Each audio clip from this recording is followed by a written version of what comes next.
This is Justin Derby of Wildcat Spread 40 bringing you a video preview of the upcoming Linfield Whitworth game. First look is at the Whitworth Pirates at 3-5 overall. Whitworth is coming off a double overtime win over Willamette University. With the win, Willamette, Whitworth, and Pacific Lutheran are all tied for third place in the Northwest Conference. 2-2 overall makes Whitworth actually a fairly dangerous team despite their record and mediocre looking stats. On the season, Whitworth averages 24.5 points, 329.5 yards of offense per game. And though that doesn't seem very special, if you look at the players they have, they're more dangerous than you realize. Running back Ronnie Thomas, taking over the tailback duties in place of graduated senior Adam Anderson, the best running back in Whitworth history, has had a spectacular first year as a running back. Leads the conference in rushing yards at 735 yards after 8 games, 5.5 yards a carry, and has 7 rushing touchdowns on the season.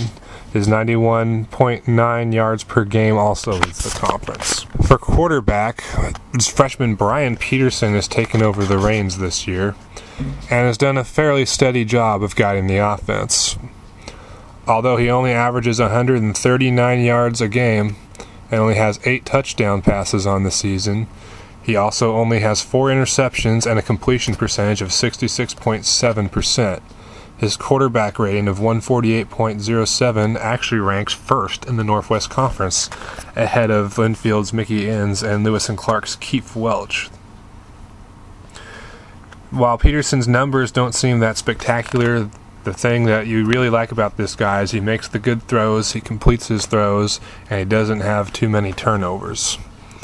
And at wide receiver for the Pirates, they have receiver Jake DeGuyer, who leads the team in receptions, yards, and is second in touchdowns. 43 receptions, 591 yards, and only 3 touchdowns on the season. At first glance, the offense doesn't seem special, but when you look at some of the individual players they have, they will create matchup problems for most teams. On the defensive side of the ball, Whitworth is really sound, giving up 19.5 points a game and about 304 yards of offense. They don't seem too weak on either side. The yards they've given up is about balanced. Just a solid defense, and they might be able to hang around with Linfield for a while, but against Linfield's up-tempo spread offense, we'll see if they can hold out for an entire game. On the other side of the ball, we got the Linfield Wildcats, ranked 5th in the nation, and a late non-conference win over Menlo last week gave them a 7-0 record on the season, which, with that record, along with their 4-0 conference record, is tied with Lewis and Clark for first in the Northwest Conference. One of the first things people like to look at with Linfield is their explosive spread offense, averaging 40.9 points per game and 432.7 yards per game. It is quite clear that even though they lost their top passer, rusher, and receiver from last season, that this is a deep and versatile team. In place of Aaron Bomey, we got quarterback Mickey Inns, who is making a name for himself this season after being relatively unknown coming into the year. On the season, Mickey Inns is completing 58.5% of his passes for 1,666 yards, 16 touchdowns, and only 4 interceptions.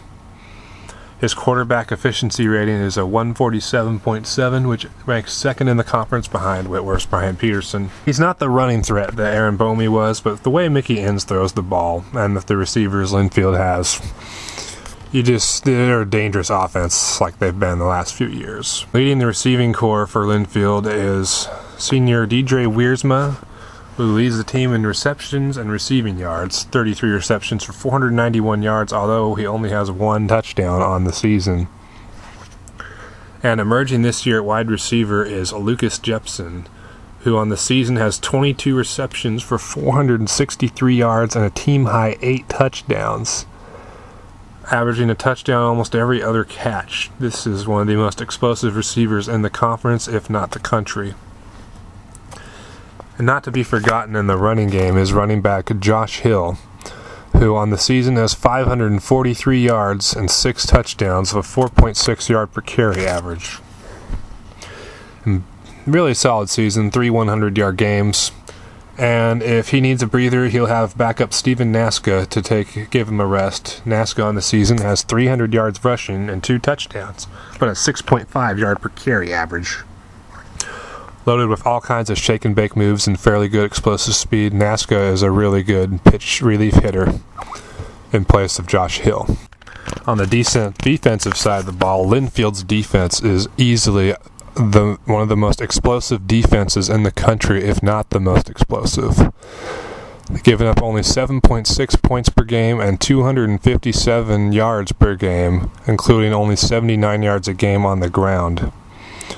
What makes this defense most spectacular is their incredible third down conversion percentage, allowing opponents to complete only 20% of their third downs. That's just a really stout defense, fast ball move, and a lot off pre-snap movement. They just really fly around and create havoc, especially in the secondary. So it's one of the most stout defenses Linfield has had in a very, very long time. The pace of the game is probably going to be key. If Whitworth can keep the game slow into a grind, make it a slower scoring affair like 20-10 or something like that, they may have a chance of pulling off an upset. However, if Linfield can get out to a fast start, or if they can stay even in the first half, Linfield's conditioning and tempo will probably prevail in the second half and they'll run away with the game. It's going to be a really interesting game at the Pine Bowl this Saturday, and Linfield could be on upset of watch, or they may be bound for another huge victory. Can't really tell at this point until they actually play the game. This is Justin Derby of Wildcat Spread 40.